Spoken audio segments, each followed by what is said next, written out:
দীর্ঘদিনেও gas সংকট কাটেনি সাভারে। শিল্প অধ্যুষিত এলাকা হওয়ায় বিপাকে পড়েছে পোশাক শিল্প কারখানার শ্রমিকরা। বাসাবাড়ির মানুষ নির্ভর হচ্ছে হোটেল রেস্তোরাঁর উপর। সাভার তালবাগ এলাকা থেকে বিস্তারিত জানাচ্ছেন প্রতিনিধি কামরুজ্জামান। দীর্ঘদিনেও এই সংকট নিরসন হয়নি। কর্তৃপক্ষ কি বলছে এ বিষয়ে এবং স্থানীয় যারা রয়েছেন তাদের মতামত কি একটু জানাবেন? শাকিলা, দীর্ঘদিন ধরে এই সংকট যেন কাটছেই না। আস্তে আস্তে কিন্তু বাসাবাড়ির বিভিন্ন মানুষের জন্য কিন্তু বিস্ফোরক হয়ে দাঁড়িয়েছে এই গ্যাস সংকট এখন। আমি যদি ক্যামেরার মাধ্যমে আপনাদের দেখাতে চাই, আমরা এসেছি একটা এই তালবাগ এলাকায় একটা বাড়িতে। সেখানে দেখছি একজন গৃহিণী তিনি রান্না করছেন এবং আমরা খোঁজ নিয়েছি অন্য বাসাতেও সেখানে কিন্তু মোটেই তাদের গ্যাসের কোনো লাইনে কিন্তু গ্যাস পাচ্ছে না।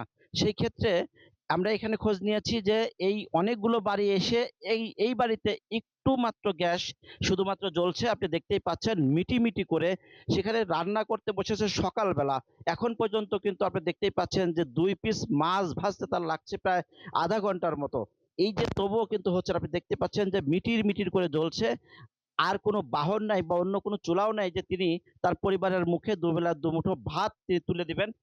তারা সাধারণ চাকরি করেন। আমি একটু কথা বলতে চাই এখানে আসলে কি সমস্যায় ভুগছেন? আপনি তো একজন গৃহিণী। এখানে গ্যাসের সংকট দীর্ঘদিন ধরে। আমরা বাচ্চাদের সকালে নাস্তা দিতে পারি না এবং সকালে নাস্তা বানাতে গেলে আমাদের রান্না বাড়া হয় না। আমরা সকাল ৮ঃ০০ বাজে রান্না করতে আসছি, দুপুর ২ঃ০০ ২:৩০ বেজে যায়, রান্না শেষ হয় না। এখন এই যে আধা ঘন্টা ধরে ২ পিস মাছ ভাজতেছি। দীর্ঘদিন ধরে আমরা এরকমই করতাছি। আমাদের নাস্তা বাইরে থেকে বাচ্চাদের কিনে দেয়া লাগে। টিফিন দিতে পারি না বাচ্চাদের। দীর্ঘদিন ধরে বাচ্চারা অনেক সময় না খেয়ে থাকে। অনেক সময় আমার হাসব্যান্ড এসেও না খেয়ে চলে যায়। যেমনটি শুনছিলেন যে এই যে দীর্ঘদিন ধরে যে এই যে গ্যাসের যে সংকট সেটি কিন্তু আসলে একের পর এক লেগেই আছে। এই সংকট যেন কাটছেই না। তো সবকিছু মিলে শুধু এই বাসাবাড়িতেই নয়, আমরা দেখেছি পরিবহন খাতেও কিন্তু একই অবস্থা। এছাড়াও ছোট ক্ষুদ্র শিল্প কারখানাগুলি কিন্তু বন্ধের পথে প্রায়।